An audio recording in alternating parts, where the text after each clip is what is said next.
Alladzi 'allama bil qalam, kemudian buat legasi yang sifatnya bisa bermanfaat lebih bagi generasi yang berikutnya.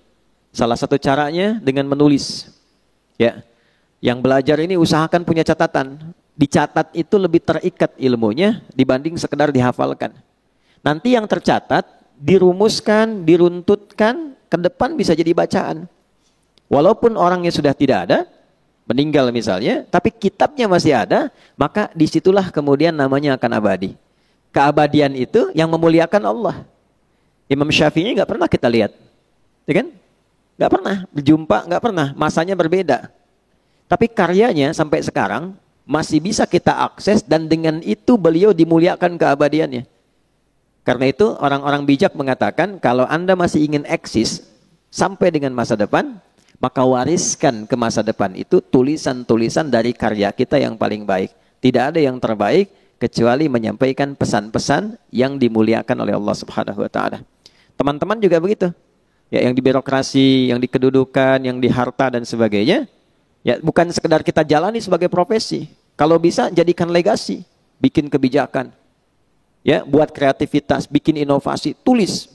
Supaya satu saat dikenang, saya pernah mengalami ini, diwariskan, minimal anak cucu bisa baca. Oh, dulu saya kenal kakek itu begini. Ya, bukan cuma lihat fotonya. Ya kan? Wah, kakek ganteng juga ya. Oh, ternyata pernah main sinetron, ganteng-ganteng serigala gitu kan. Repot juga ya. Kita bikin tulisan lebih bagus, terukur ya. Balik, 'allamal insana ma lam ya'lam. Kemudian yang kedua, selalu berusaha berinovasi untuk menemukan sesuatu yang baru. Ya, jangan pernah terpaku pada satu hal. Cari sesuatu yang baru, bikin kreativitas sehingga lebih berwarna. Nah, cara menemukan ilmu yang baru itu kita sampaikan, itu kuncinya dua. Satu, rajin mendekati Allah, ya kan? Kita sudah ambil dalilnya di Quran surah 18 ayat 65, ya kan? Fawajada 'abdan min ibadina atainahu rahmatan min 'indina wa 'allamnahu min ladunna ilma. Khadir yang dimaksud di situ. Abdan itu sifat bagi orang yang rajin ibadah. Nah, biasanya ini catat rumus ya. Ini saya belum pernah kasih rahasia nih, tapi pagi ini rahasia di antara kita nih ya. Kita bagi dikit nih. Jadi di Quran itu nabi saja itu panggilannya itu dibagi 3 oleh Allah. Oke? Bagi berapa?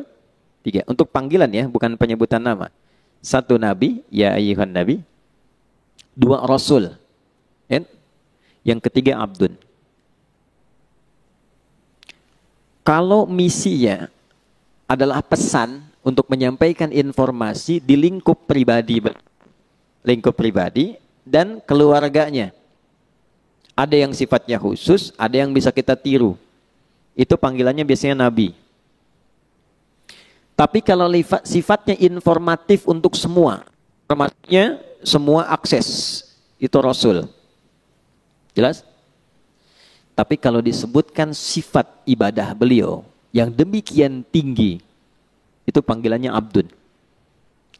Menariknya, tidak ada satupun nabi dalam Al-Quran yang disebutkan kata abdun kecuali bersanding dengan keistimewaan. Ya. Pokoknya kalau sudah abdun pasti nikmat, ni'mal abdu innahu, dan seterusnya. Ya. Nabi Muhammad itu saat diundang Isra dan Mi'raj, hal tertinggi yang belum pernah dialami para nabi dan rasul sebelumnya, itu panggilannya bukan rasul, bukan nabi, tapi abdun. Subhanalladzi asra bi abdihi, bukan bi rasulihi, bukan bi nabihi.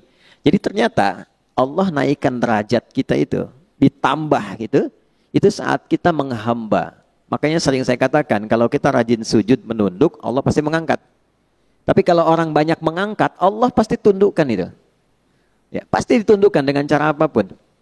Nah, jadi termasuk rumus ilmu pengetahuan. Kalau ingin ditambah ilmunya, Allah kasih tambahan, maka naikkan status abdunnya. Dan di Quran, amalan seorang abdun itu selalu dibuka dengan iman.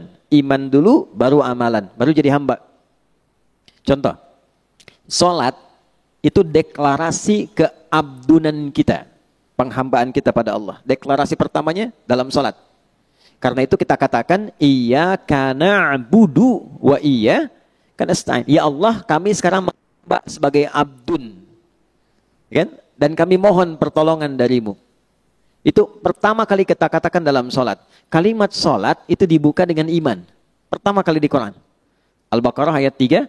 Alladzina yu'minuna bil ghaibi wa yuqimunas sholah. Iman dulu baru sholat. Nah kalau sholat konsisten, imannya diisi bagus, itu persamaannya ilmu diberikan. Di mana ditemukannya? Di Quran surah ke-58, Tarawih semalam, Al-Mujadalah. Di ayat yang ke-11, ya. Iman dulu, ya ayyuhalladzina amanu, ya kan? Perhatikan kalimatnya. Ya ayyuhalladzina amanu, idza qila lakum tafassahu fil majalisi fafsahu yafsahillahu lakum. Wa idza qila lakum unshuzu syuzu. Yarfa'illahu alladzina, iman dulu. Amanu minkum walladzina utul ilma darajat. Jadi kalau iman naik, ilmu pasti ditambah. Pasti itu. Ya, itu sudah rumus. Nah, jadi yang pertama kita coba tingkatkan keimanan pada Allah, rajin sholat. Sholat, ya, nanti pasti akan ditemukan hal baru. Yang kedua, ikuti petunjuk Nabi. Misal, kalau mau belajar, ikuti petuah dari Nabi. Begini cara belajarnya. Keluarkan kitabul ilmi. Kalau mau bisnis, ikuti pola bisnis yang ditunjukkan Nabi. Kalau di birokrasi, di kedudukan, ikuti bagaimana petunjuk Nabi. Ambil value-nya, maka apa yang terjadi? Perhatikan kalimatnya. Al-Baqarah ayat 151. Kama arsalna fikum rasulan minkum yatlu alaikum ayatina wa yuzakkikum 2 wa yuallimukumul kitaba 3 wal hikmata 4 5 wa yuallimukum ma lam takunu ta'lamun. Orang yang cenderung mengikuti prototipe kehidupan Nabi, cara yang Nabi ajarkan, gimana menjalani hidup, salah satu keistimewaannya Allah kasih pada orang itu apa yang belum ia ketahui. Cobain. Nah, teman-teman di serse misalnya kan, kehakiman dan sebagainya, kadang-kadang mau nyelesain kasus susah tuh. Mau nemukannya. Sholat. Minta petunjuk. Ya. Tiba-tiba selesai, ketiduran, mimpi, dapat. Tiba-tiba dapat pencerahan, kemana arah. Itu bisa terjadi. Di bisnis begitu.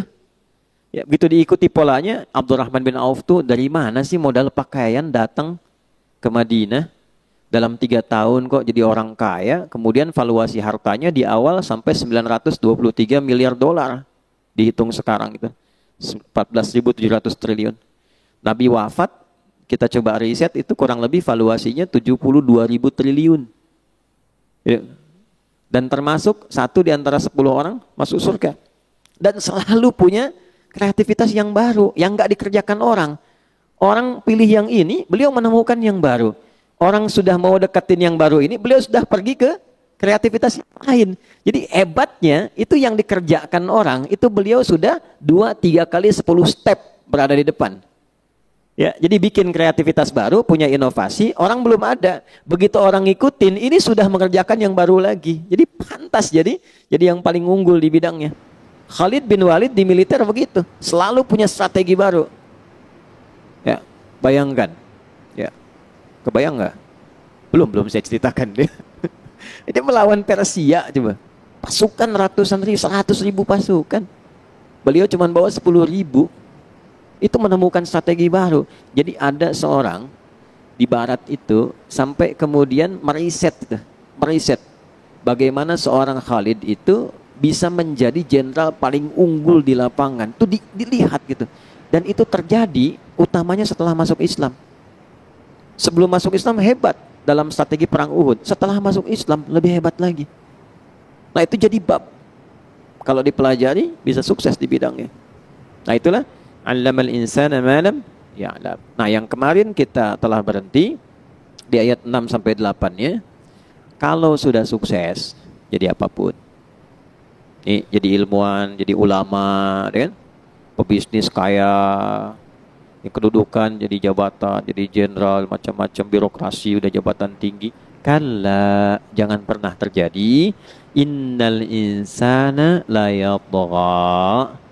Jangan pernah terjadi munculnya potensi-potensi menyimpang bersikap berlebihan. Ar-ra'ahu istaghna, karena sudah merasa lebih dari sebelumnya.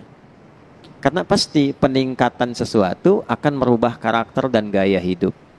Bab gaya kan sering saya ulang begitu. F1 sama dengan F2. Dikonfirmasi di fisika. Metafisik itu dengan fisika dekat.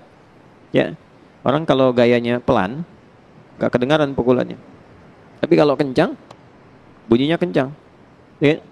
Sama, harta kan sering saya katakan, kalau masih punya 10.000, masih bisa dibagi dua. Nah, makan yuk, gitu ya. Ayo, di mana? Warung Jackie Chan depan, ya bisa. Ya. Makan 10.000 tuh, berangkat sama Ihsan.